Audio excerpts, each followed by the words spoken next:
Qual é a importância do estado de equanimidade, ou de equilíbrio?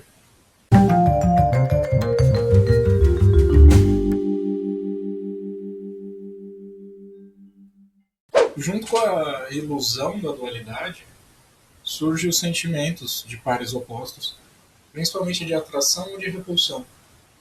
E esse tipo de sentimento acaba jogando a gente de um lado para o outro no ciclo infinito de nascimento, de karma, de samsara. O que é o estado de equanimidade? É o estado de equilíbrio. Quando você não se deixa nem ficar feliz pelas coisas boas que acontecem, nem triste pelas coisas ruins que podem acontecer também. É o estado de perfeita indiferença em relação às coisas que acontecem externamente a você.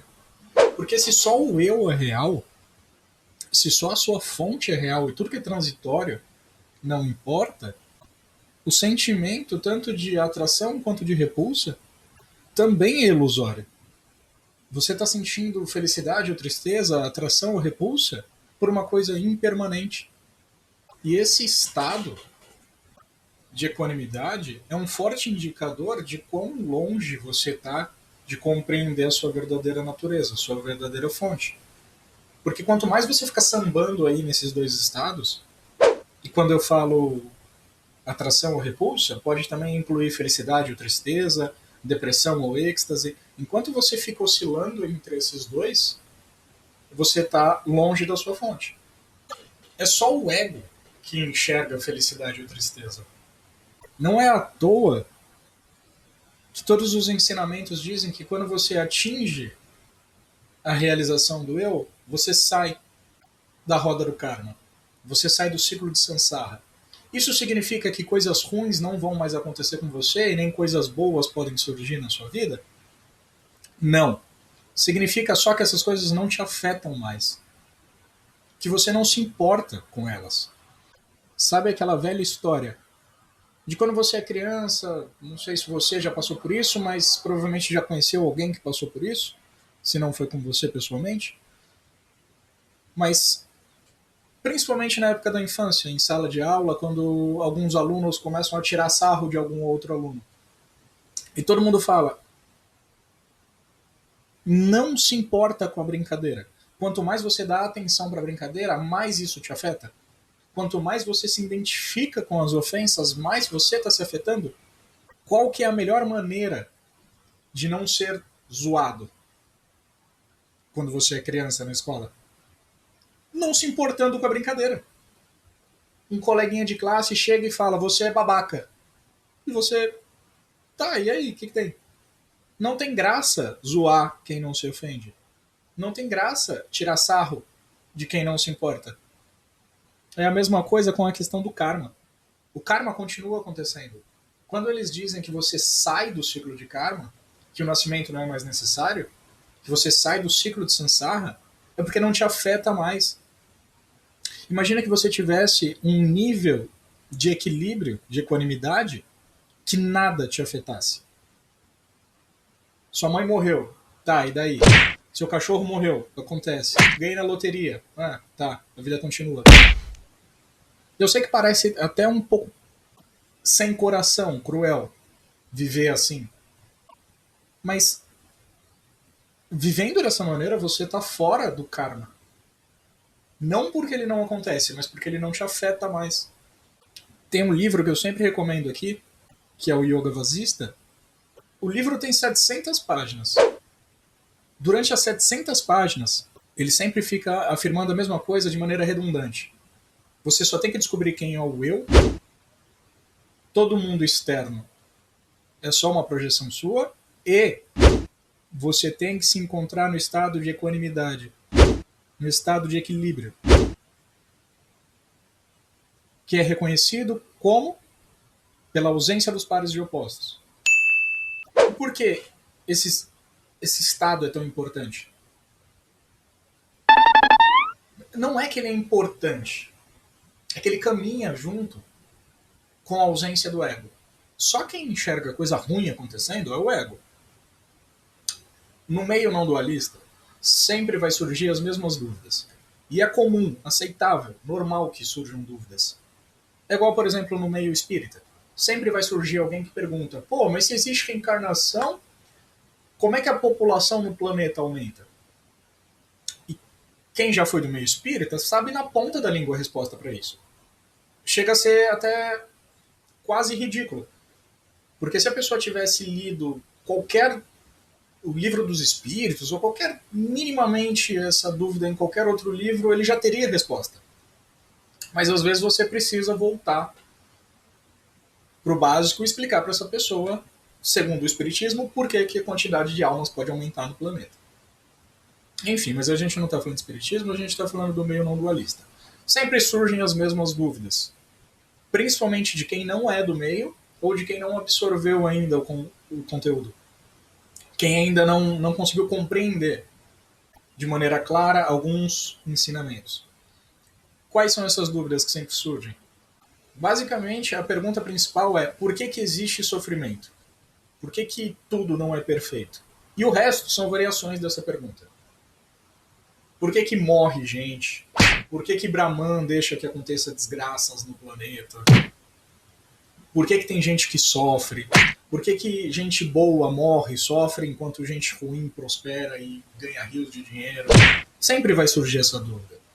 E não adianta julgar, eu acho que eu já tive essa dúvida, você já teve essa dúvida, muita gente vai ter essa dúvida, às vezes essa dúvida vai voltar em você. Mas, como eu falo às vezes, larga essa ideia de mundinho perfeito. Não existe um mundo perfeito. Você quer saber o que é um mundo perfeito? É um mundo que não existe. É o filho de uma mulher estéril. É igual eu desafio às vezes. Ah, mas se Deus existisse, o mundo seria perfeito. Tá, faz uma coisa. Me escreve um livro de 100 páginas, onde a história seja perfeita. Perfeitas. Sem problema, sem erro nenhum. Esse livro tem que ser. Se você pensar sobre isso por uns 5 minutos, você vai perceber que é impossível escrever um livro perfeito, onde a história seja perfeita, onde nada de errado aconteça. Teria que ser um livro em branco, porque qualquer coisa que você colocar ali nas páginas, e eu pedi para você escrever só 100 páginas, eu poderia pedir para você escrever 200, ou 10, ou uma página com uma história perfeita. Qualquer coisa que você colocar ali na página não é perfeito. A partir do momento que você pegou a página em branca e colocou um atributo nela, não é perfeito. Se você começar a história com era uma vez, não é perfeito, porque era uma vez, implica em tempo. Implica que existia um momento em que não era aquela vez, em que não era perfeito. Mas eu não vou entrar nesse tópico agora. Toda tristeza é devido ao fato de que muitos são vistos onde existe apenas um. Quando surgem essas questões de por que, que o universo não é perfeito, por que, que o planeta não é perfeito, por que, que a sua vida não é perfeita, os mestres sempre respondem a mesma coisa. Quem é que faz a pergunta? Descobre quem é que está se questionando isso e você vai obter a resposta. Num primeiro momento, pode parecer que quem responde isso está tentando se esquivar da pergunta, está tentando sair de fininho, não respondendo diretamente a pergunta. Mas se você entende um pouco de como funciona, você vai entender que essa é a única resposta possível. Porque essa pergunta é infundada. Não existe um planeta que sofre, não existem pessoas morrendo, não existe nada acontecendo, a não ser pela interpretação do seu ego. Existe uma grande piada, que só quem perguntou ainda não entendeu. E essa pessoa está olhando em volta e falando: pelo amor de Deus, alguém me explica, por que, que vocês estão rindo? Por que está todo mundo achando engraçado? E todo mundo vira para essa pessoa e fala: vai lá no espelho que você vai entender. E a pessoa fala: não, eu não quero ir no espelho, me explica por que, que todo mundo está dando risada. Eu não estou entendendo. E todo mundo fala: vai no espelho e se olha no espelho que você vai entender. E aí a pessoa vai no espelho e descobre que tinha um adesivo colado na testa dela, escrito bobão. Era por isso que todo mundo estava rindo. Não adianta só tentar te explicar. Você precisa ver por você mesmo. É o tipo de coisa que só existe explicação com a experiência direta. Não adianta ficar olhando em volta e procurando a resposta nos outros. A pessoa precisava olhar no espelho para entender por que todo mundo estava rindo. Não ignora quando você lê essa mensagem. Quando você se pergunta, mas por que, que o planeta acontece coisas? Mas por que, que pessoas morrem? Mas por que, que tem assassinato? Mas por que, que tem roubo? Você já descobriu quem você é? Você já olhou no espelho? Conferiu se tem um bilhetinho na sua testa? Tem uma piada que todo mundo tá rindo e só você não entendeu ainda? Primeiro descobre quem você é. E depois você vai descobrir por que, que essas coisas acontecem no mundo. Você não precisa, eu não tô, nem eu, nem ninguém, tá pedindo para você ter uma fé estratosférica. Ninguém tá pedindo para você confiar sua vida nisso. É só para você ter a fé de que existe uma resposta junto com o conhecimento de quem você é. Para quem está de fora do conhecimento não dual ou Advaita, pode parecer cruel o que eu vou falar e o que todo mundo que é desse meio fala. Nada de ruim nunca acontece. Só acontece pro ego. Pro ego acontece. Mas o que a gente afirma desde o início? O ego não tem existência real. Ele é só uma entidade transitória, uma falsa identificação. Sem esse ego, sem esse ahānkara, que é conhecido como o senso de eu existo, nada de ruim nunca acontece. Nada tem um significado implícito de alguma coisa ruim está acontecendo. As coisas simplesmente acontecem. Imagina qualquer coisa ruim que pode ter acontecido com você ou com qualquer outra pessoa. Isso só é ruim enquanto existe o seu ego para julgar isso como sendo ruim. Qualquer coisa. A morte de alguém próximo, a perca de um emprego, ganho de dinheiro ou perda de dinheiro, alguém passando por alguma dor sentimental, como um divórcio, por exemplo, uma calamidade como essas que acontecem no planeta e que matam centenas, milhares de pessoas. Se não existe o ego para olhar, observar, analisar e julgar essas coisas, alguma coisa de ruim aconteceu? Agora, analisando de maneira fria, não dá para ficar andando no caminho não dual utilizando o sentimento, se emocionando com as coisas. E eu não tô falando para você ser um ser de pedra e não se emocionar com nada. Mas não dá para ficar se emocionando com coisas que acontecem. Quem se emociona é o ego. Quando você tá em sono profundo, você fica emocionado. Antes de nascer, você estava emocionado. Quando você morrer, daqui a pouco você vai estar emocionado. Quando você está inconsciente. Então, deixando de lado as emoções e analisando friamente. E nem precisa analisar no termo de Brahman, da consciência suprema. Você pode não acreditar nisso. Imagina de maneira puramente física, material. O planeta se importa. O planeta Terra. Ele está muito bem, obrigado. Se amanhã um vírus novo se espalhar pelo planeta inteiro, todos os seres humanos morrerem, o planeta se importa? O universo se importa? Não. Quem é que se importa? O ego.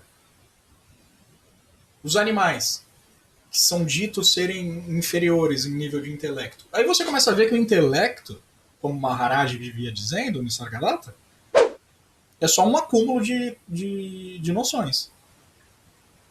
Só serve para perpetuar esse condicionamento.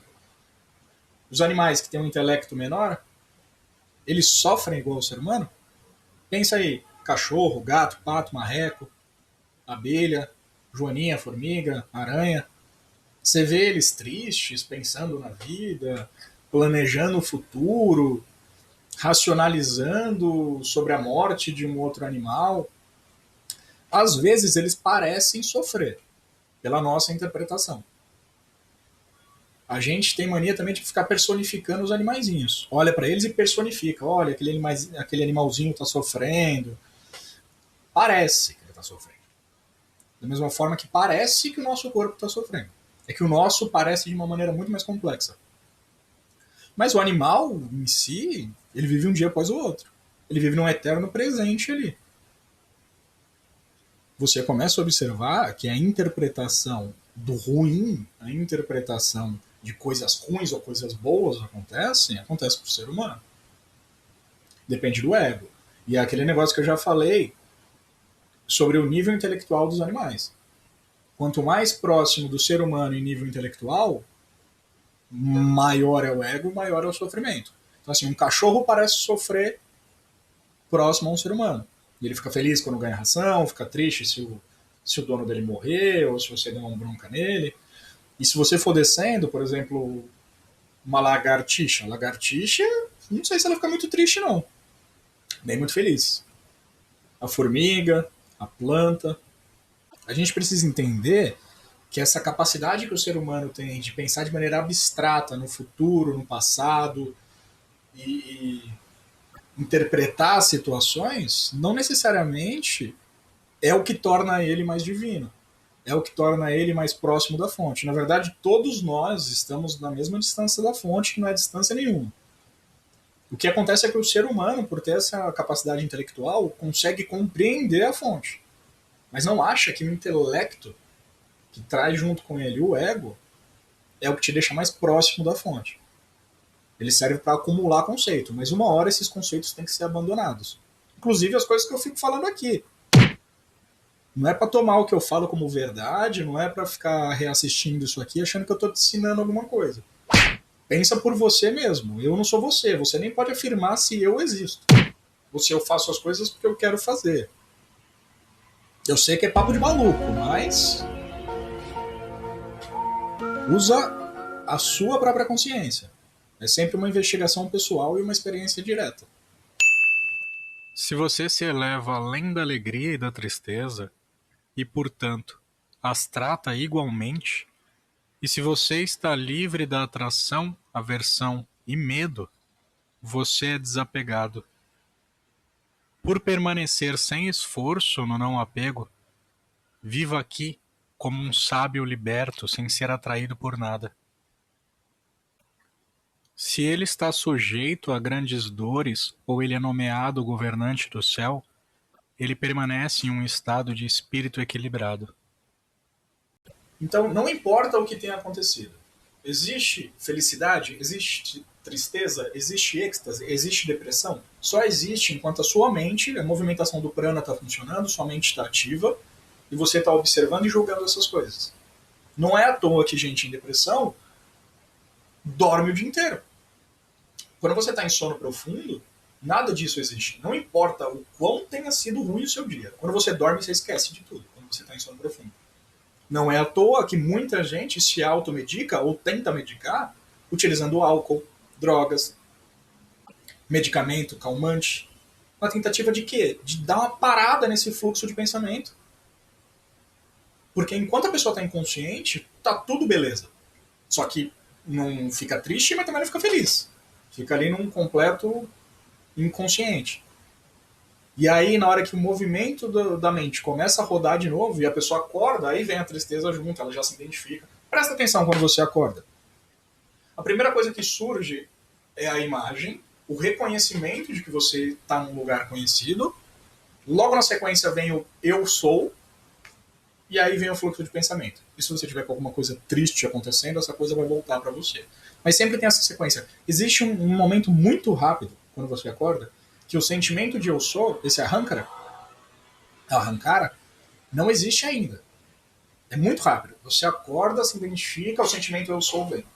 E logo na sequência vem a identificação, o sofrimento e tudo mais.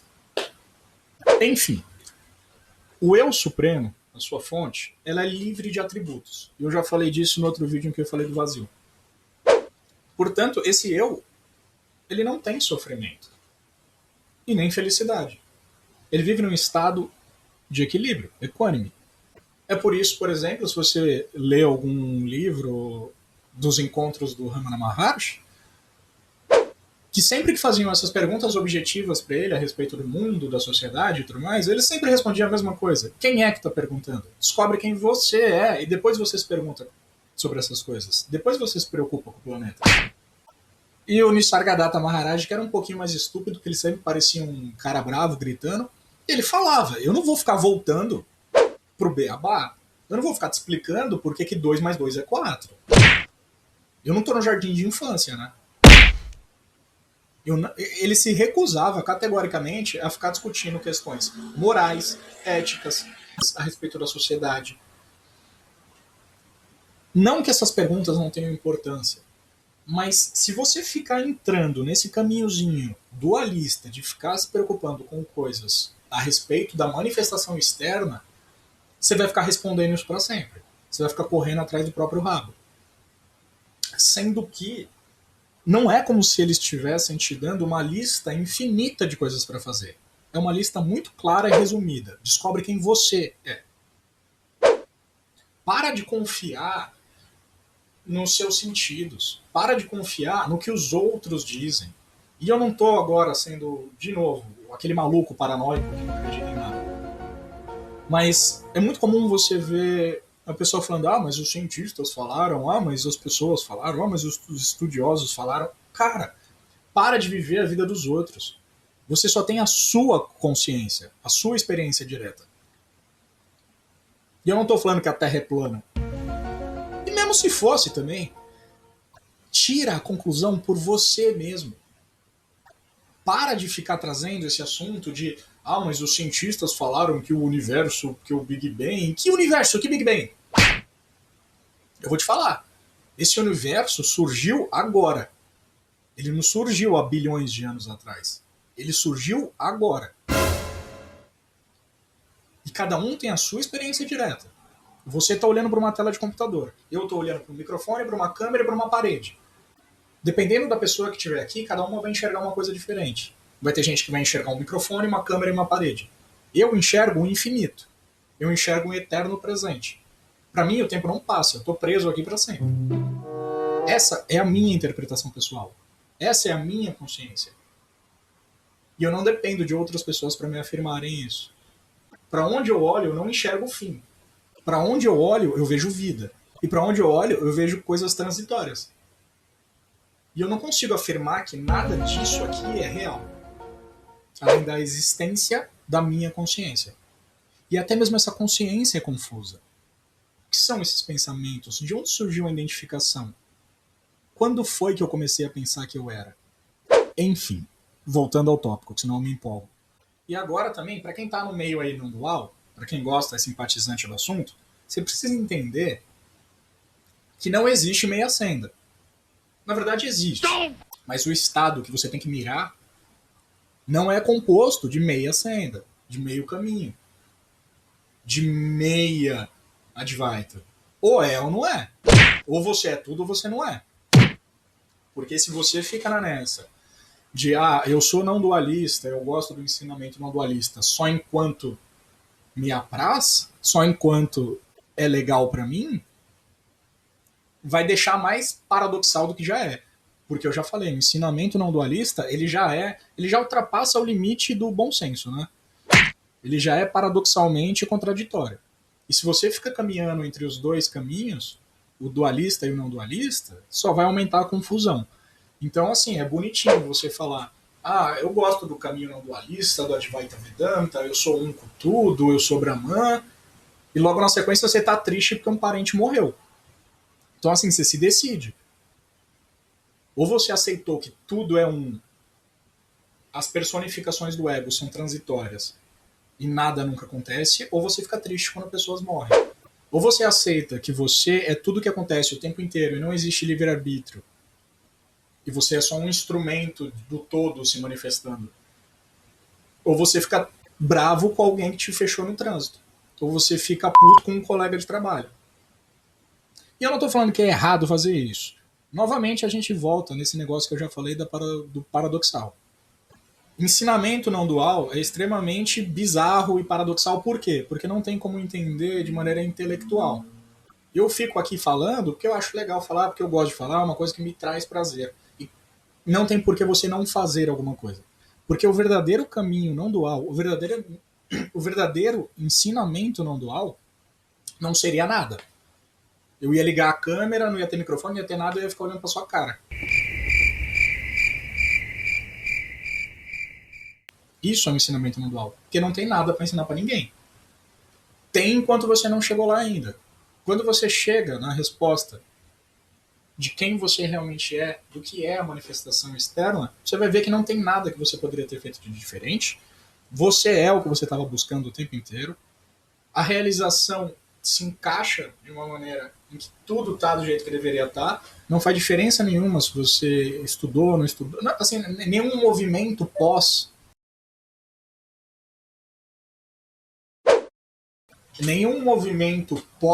surgimento de ego tem importância.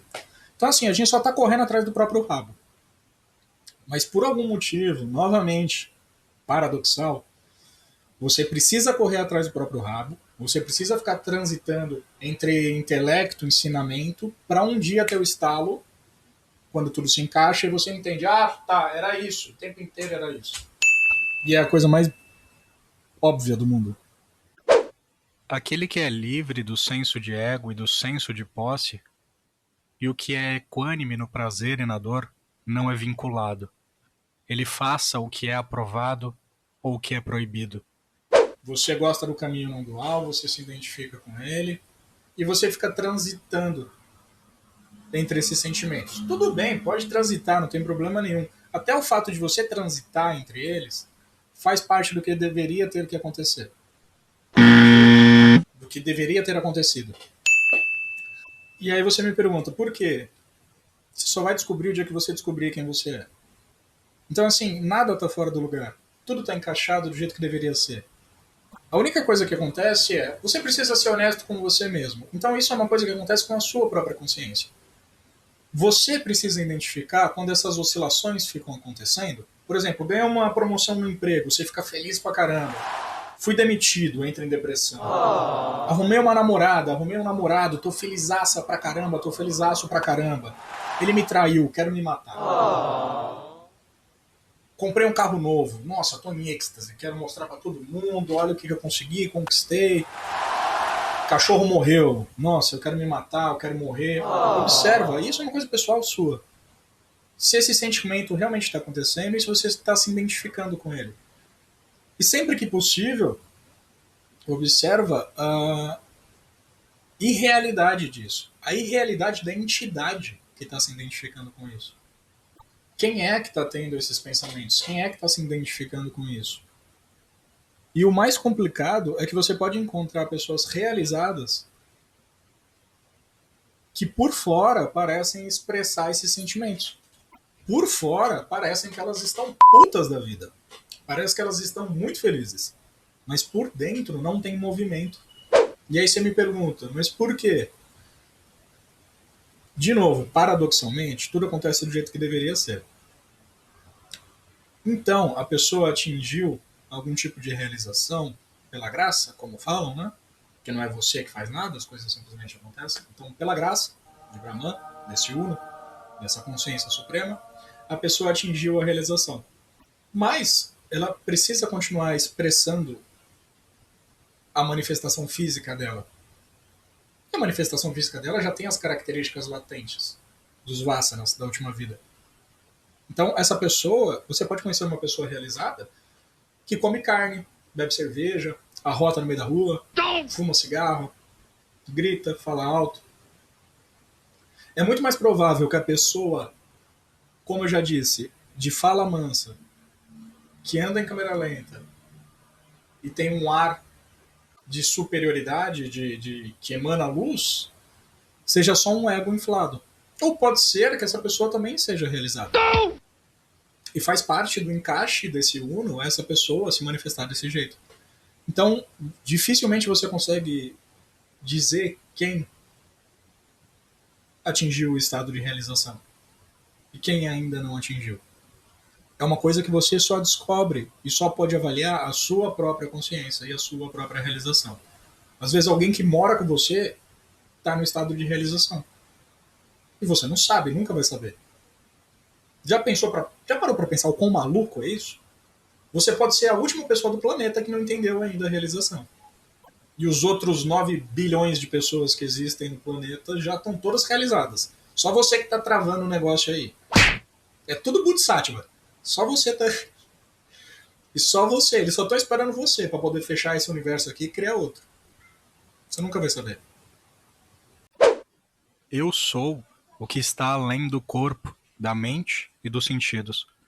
Quando se está livre de noções de eu sou o fazedor e eu sou o desfrutador, como também de noções de dor e de prazer, quando se percebe que todos os seres estão no eu, e o eu está em todos os seres.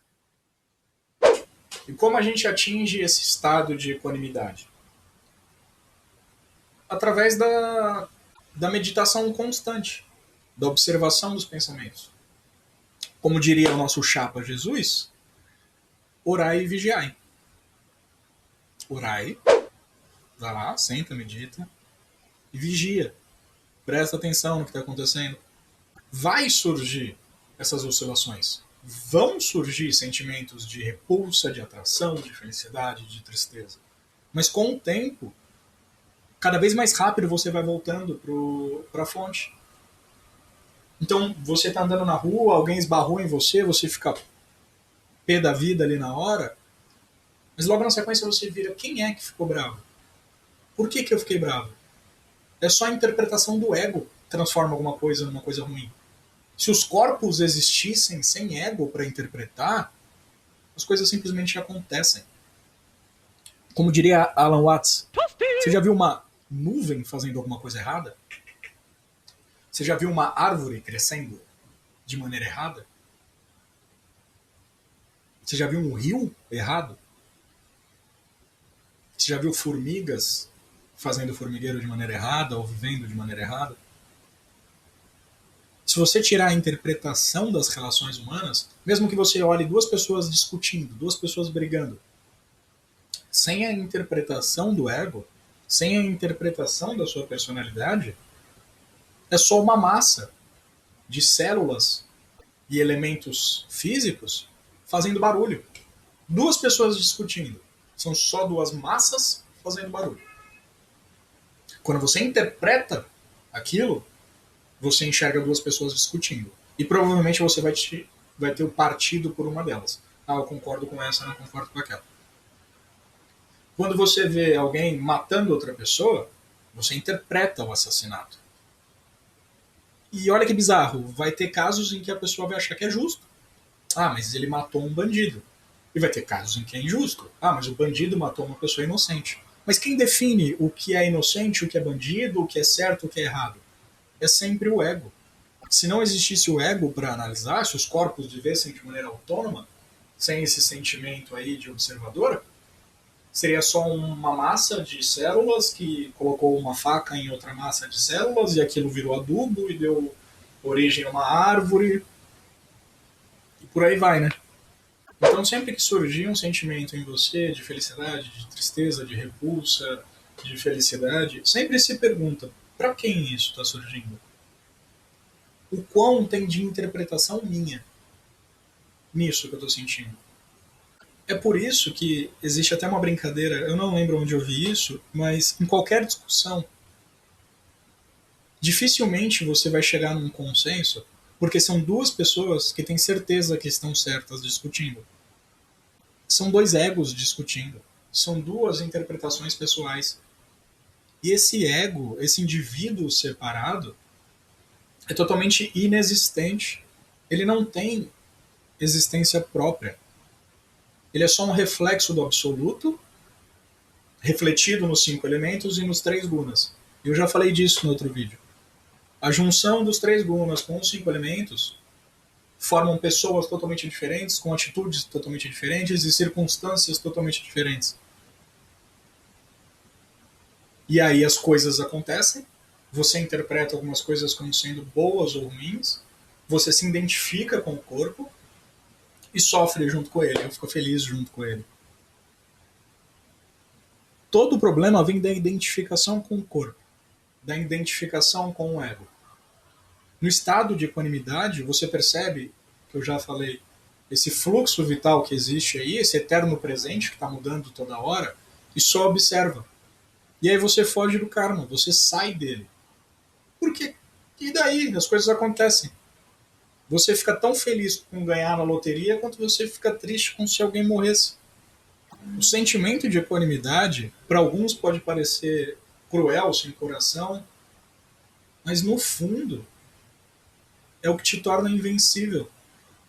Se você pudesse desejar qualquer coisa, Eu acho que a melhor coisa que você poderia desejar é não desejar nada. Porque se você não deseja nada, não espera nada, nada te afeta. E o eu supremo, o seu estado natural, é sem atributos. Ele não é afetado. Essa oscilação de humor, de altos e baixos, é uma bizarrice do corpo. É como se fosse uma gripe que aconteceu, dura um tempo, mas quando você identifica ela, você consegue deixá-la para lá. Portanto, o mundo só pode ser entendido quando você se entender. Quando você descobrir quem é esse eu que faz a pergunta. E quando você descobre quem é o eu que faz a pergunta, você descobre que ele é tudo, o tempo inteiro, um eterno presente. E esse eu não precisa ser isso ou aquilo, não precisa ser bom ou ruim, não precisa ser feliz ou triste, não precisa viver em êxtase ou em depressão, não precisa criar um mundo perfeito ou imperfeito. O verdadeiro eu simplesmente é. Ele simplesmente existe. E isso é tão simples, mas ao mesmo tempo tão difícil de engolir. Você não precisa fazer nada. Não existe nada a se alcançar. Não existe nada para obter. Você tem que conseguir simplesmente ser, sem julgamento, sem análise. Pode julgar por fora, pode ter análise por fora. Você pode ser um cara, uma mulher que parece bravo, que parece se manifestar e brigar e ficar feliz e ficar triste. Mas o importante é o que você sente por dentro. Você tem que estar em equilíbrio por dentro. Quando você está em equilíbrio, nem a maior das ilusões, que é Maia, consegue te pegar. Não é à toa que a maior instrução do bardo é permanecer em equanimidade. Observa qualquer livro do caminho Advaita. Você vai perceber que o tempo inteiro eles afirmam que você tem que se manter em equanimidade, em equilíbrio. Não precisa ser de uma hora para outra. Começa a trazer isso para a sua vida, aos poucos, até se tornar um hábito. E não precisa ter muita pressa. Você está aí para sempre. Deve-se tentar sempre permanecer no ser, e não ser influenciado pela dor ou pelo prazer que se encontra no caminho. Aquele que é indiferente à dor e ao prazer pode ser feliz.